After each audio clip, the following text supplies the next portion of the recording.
Սիրելի հայրենակիցներ, ցանկանում եմ փաստ արձանագրել։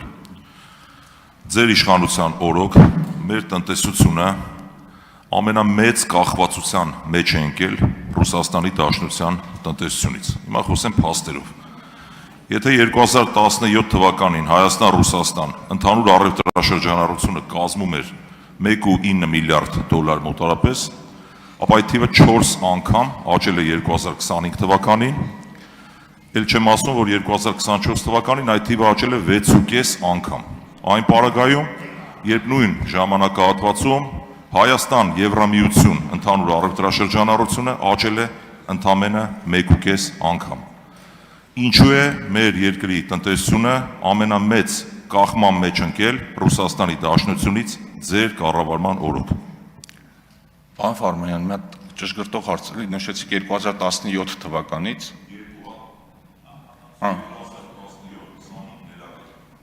Պարոն Ֆարմանյան,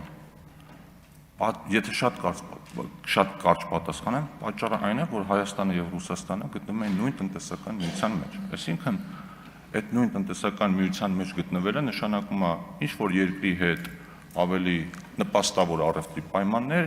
մնացած երկրների հետ սահմանափակումներ։ Բացարձակ թվերով,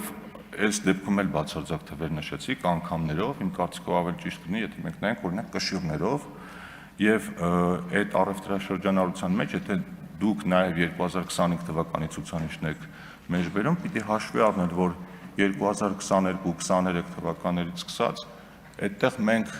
արտաքին առևտրի վիճակագրության այդ բառը, չգիտեմ ոնց ասեմ, շեղում ենք ունեցել իր բնականոն ռիթմից եւ այդ արտաքին առևտրաշրջանառության վիճակագրությունը ներառում է նաեւ վերարտահանումը։ Բայց եթե նայեք օրինակ հայկական ծագման ապրանքների արտահանումը կամ այլ երկրներից ներմուծումները, մենք այդտեղ բավականին բալանսավորված վիճակում ենք։ Բայց ամենաթարմ տվյալները, եթե ձեզ ասեմ,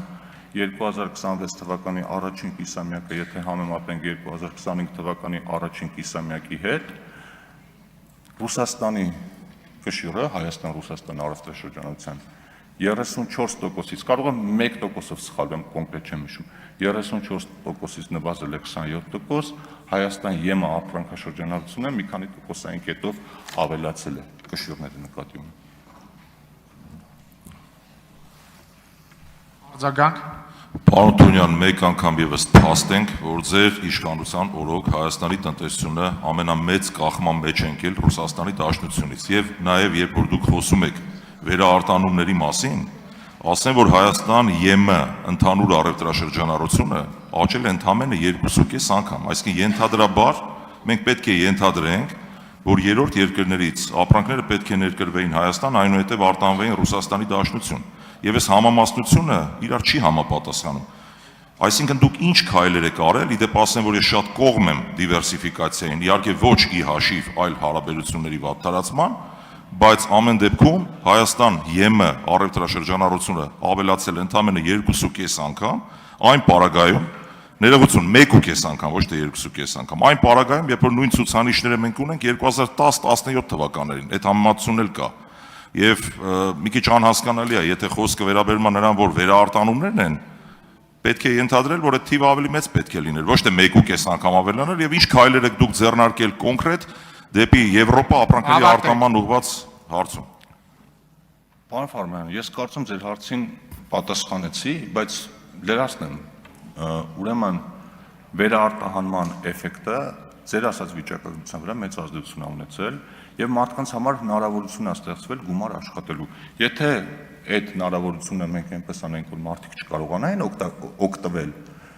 մեզ կքննադատենք, ասեն, այդ տիպի հնարավորություն կար, խանգարեցիք։ Ինչպես օրինակ դուք 3 ոսկու արտահանման ժամանակ մեղքը գցեցիք Հայաստանի կառավարության վրա, մինչդեռ այդ ոսկու շղթայի գլխավոր խոչընդոտը ոչ թե տուրքն էր, որը մենք ընդունել ենք տնտեսվարողների հետ քննարկելու արդյունքում ու շատ ողջամիտ, այլ Ռուսաստանի կարգավորումների փոփոխությունը։ Իսկ ամենաթարմ տվյալներ ձեզ բերեմ, ամեն ինչ մի անգամից չի լինում։ Օրինակ 3 էկոնոմիկայի նախարար տեղակալ Արման Խոջյանը տեղեկացրել է, որ միայն հուլիսին Հայաստանից արտահանվել է 2325 տոննա պղպեղ, 7000 տոննա ծիրան, ու էլի կարող եմ թվարկել, այս ամեն ինչը խոսում է դիվերսիֆիկացիայի մասին, ու մենք պիտի մեր ապրանքների ստանդարտների մակարդակն ու որակը ավելացնենք ու փորձենք ավելի խորացնել այս process-ը։ Շնորհակալություն։